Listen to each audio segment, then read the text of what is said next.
Hey guys, thanks for stopping by the channel. Sorry I haven't posted a video in a while. I've been working on the road a lot lately. I've been taking my hobby box and I've been doing a little bit of tuning of some of my older rolling stock, and I've done some facelifts on some of those cars. You've seen a few of those videos. I've been doing a little bit more of that. I'll share a little bit of that with you, and then we're gonna run some trains.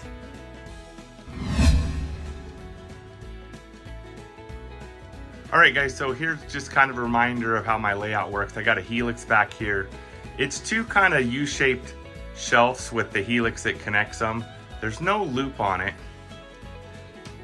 You can see I've got some of the backdrop up. I've got the track all down in ballast. Well, I'd say 90% of it. I'm just gonna keep spinning around here.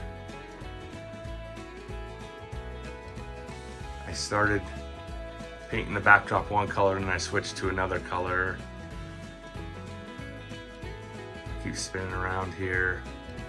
And you can kind of see some things, some projects from some previous videos, but I'll show you a few things that I've been working on. All right guys, so what I've been doing is trying to upgrade my rolling stock. I've been working on the 50-foot box cars. My previous layout wasn't very big, so I purchased a bunch of 40-foot Athearn kits just so I could have more cars on trains, just longer trains. I really didn't have a rhyme or reason to it. And so I've taken most of those out of service. And a lot of the 50-foot box cars I had were like the old Santa Fe. They were, you know, Southern. They were cars that kind of weren't up to date. So what I've been doing is giving them facelifts. These are a couple of the first ones that I did. So I painted them the BNSF red. This is actually Glidden brick red is the color, but it looks pretty convincingly that BNSF.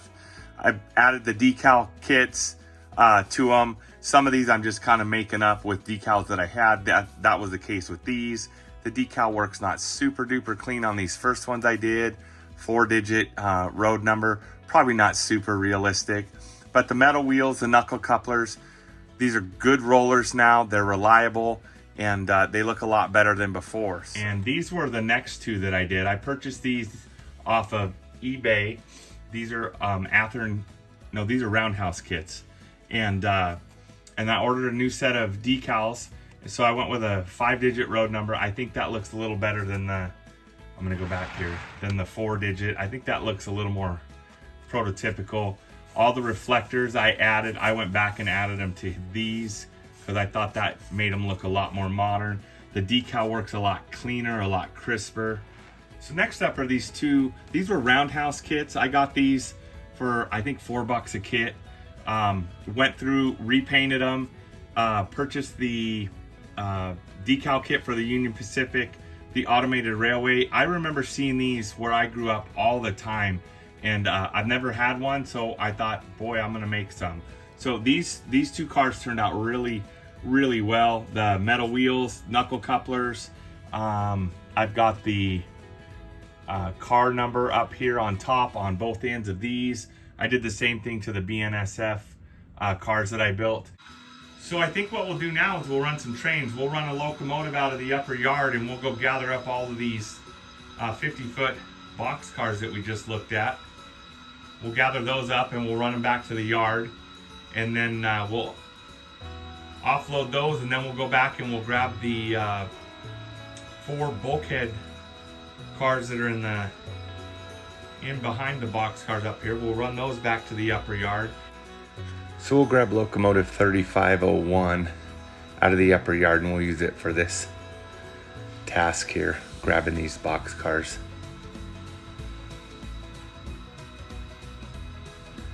I've recently been watching quite a few of the Lance Menheim's videos on prototypical operation and kind of just slowing things down and then taking my time when I get up to a car for the coupling and uncoupling operations, that kind of stuff. So shout out to him for posting those videos. Those have been very helpful.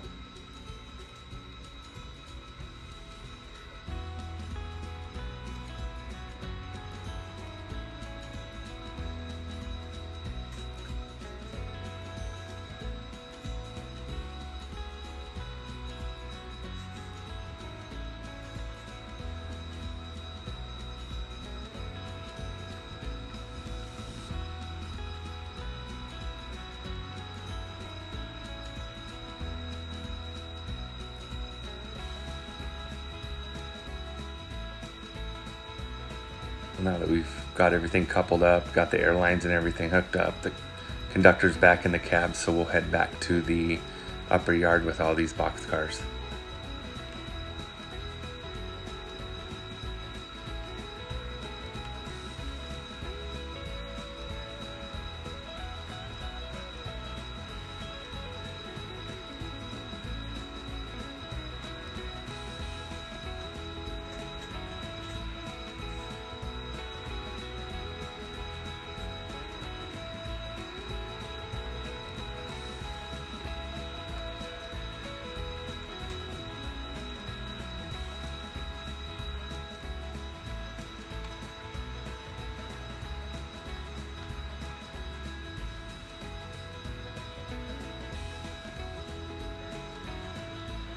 All right, so we're back in the upper yard, so take a little bit of time. We'll classify these cars and get ready to head back out on the main and grab the remaining bulkhead cars and bring them back to the yard as well.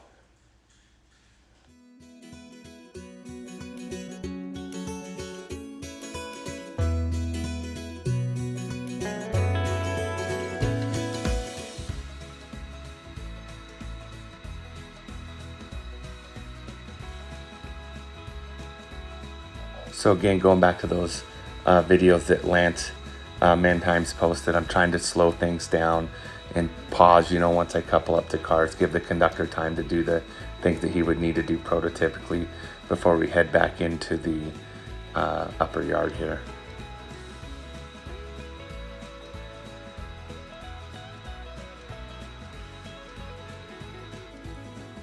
And here you can see 3501 pulling into the upper yard area with those 4 bulkhead flat cars, and he'll get these in position and then get ready to shut down for today. And that's going to finish up this little operating session where we basically just clean the main line on the upper deck of the layout.